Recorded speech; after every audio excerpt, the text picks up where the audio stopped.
கதை நேரம். பார்த்திபன் கனவு. போன கதையோட தொடர்ச்சி. பொன்னனின் அவமானம். கடந்த 3 நாட்களாக பொன்னனோட குடிசைக்குள்ள இடியும் மழையும் புயலும் பூகம்பமுமாக இருந்துச்சு.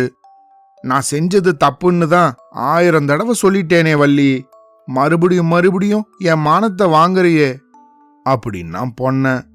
தப்பு தப்பு தப்புன்னு இப்ப அடிச்சுக்கிறியே, என்ன பிரயோஜனம்? இந்த புத்தி அப்ப எங்க போச்சு அப்படின்னு வள்ளி கேட்டா. இப்ப என்ன குடி மூழ்கி போயிடுச்சுன்னு ஓட ஓட விரட்டுற வள்ளி, அந்த சக்கரவர்த்தி எங்க போயிட்டாரு, என் வேல் தான் எங்க போச்சு? ஓஹோ, வேல் வேறையா வேலு? கெட்ட கேட்டுக்கு பட்டு குஞ்சம்தான். ஓடம் தள்ளுறதுக்கும் கும்பிடுறதுக்கும் தான் கடவுள் உனக்கு கைய கொடுத்திருக்காரு. கும்பிடுற கையால எங்கேயாவது வேலை பிடிக்க முடியுமா? இப்படி 2 உடலும் ஒரு உயிருமாக இருந்த தம்பதிக்குள்ள இப்படிப்பட்ட ஓயாத வாய் சண்டை நடக்கிறதுக்கு இதோ இந்த சம்பவம் தான் காரணமா இருந்துச்சு. 2 நாளைக்கு முன்னாடி இந்த காவேரிக்கரை சாலை வழியாக நரசிம்ம சக்கரவர்த்தியும் குந்தவி தேவியும் அவங்களோட பரிவாரங்களும் உறையூரை நோக்கி போய்கிட்டு இருந்தபோது தோணித்துறைக்கு பக்கத்துல சக்கரவர்த்தி கொஞ்சம் நின்னாரு.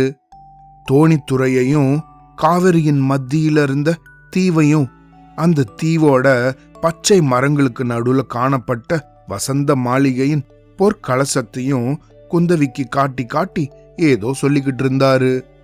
அந்த சமயம் குடிசையோட வாசல்ல நின்னுகிட்டு இருந்த பொன்னன் வள்ளி இந்த 2 பேரையும் சக்கரவர்த்தி கவனிச்சாரு.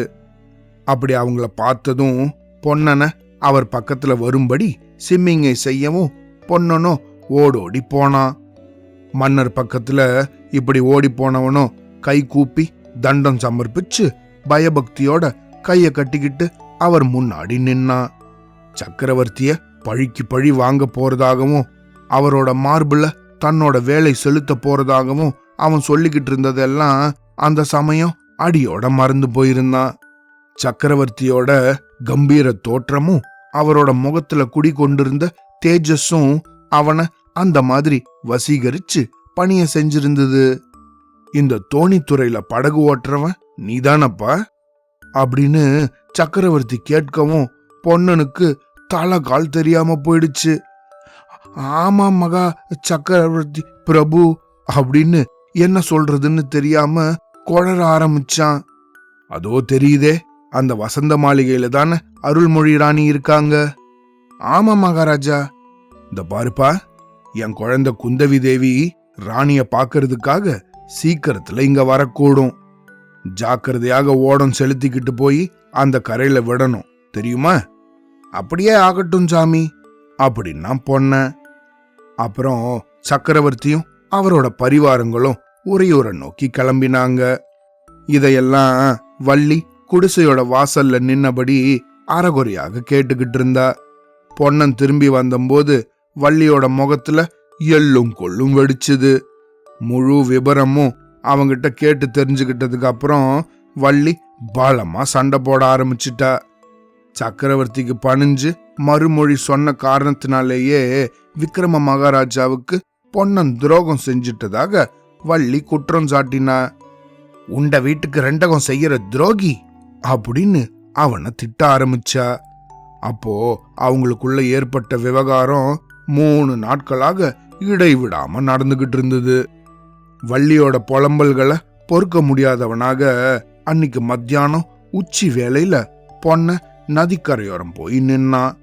அங்க அந்த நதியோட நீரோட்டத்தின் மேல தழைஞ்சு கவிந்திருந்த ஒரு புங்க மரத்தடியில அதோட வேர் மேல உக்காந்து தனக்கு நேர்ந்த இந்த அவமானத்தை எப்படி தொடக்கிறது, வள்ளிகிட்ட திரும்பவும் எப்படி நல்ல பேர் வாங்கிறது அப்படின்னு சிந்திச்சுக்கிட்டு இருந்தான். அப்பயோ கார்த்திகை மாசத்தோட கடைசி. 1 மாசம் சேர்ந்தாற் போல அடைமழை பெஞ்சு விட்டு இருந்தது. கழனிகள்லயோ நீர் ததும்பி நின்னுகிட்டு இருந்தது. பச்சை மரங்களோட இலைகள் புழுதி தூசி எல்லாம் கழுவப்பட்டு நல்ல மரகத வர்ணத்தோட பிரகாசிச்சுக்கிட்டு இருந்தது. குளு குளுன்னு குளிர்ந்த காத்து வீசிக்கிட்டு இருந்தது. இப்படி வெளி உலகமெல்லாம் குளிர்ந்திருந்தாலும் பொன்னனோட உள்ளம் மட்டும் கொதிச்சுக்கிட்டு இருந்தது. 10 வருஷத்துக்கு முன்னாடி இந்த கார்த்திகை மாசம் எவ்வளவு ஆனந்தமாக இருக்கும். பார்த்திப மகாராஜாவும் ராணியும் இளவரசரும் இங்க அடிக்கடி வரதும் போறதுமாக இருக்கும். அரண்மனை படகுக்கு அடிக்கடி வேலை ஏற்படும். தோணித்துறை அப்போ எவ்வளவு கலகலப்பாக இருந்தது. குதிரைகளும் யானைகளும் தந்த பல்லக்குகளும் இந்த மாந்தோப்புல வந்து காத்துக்கிட்டு கிடக்குமே. அந்த காலமெல்லாம் போயிடுச்சு. இப்போ ஈ காக்கா இங்க வர்றது கிடையாது.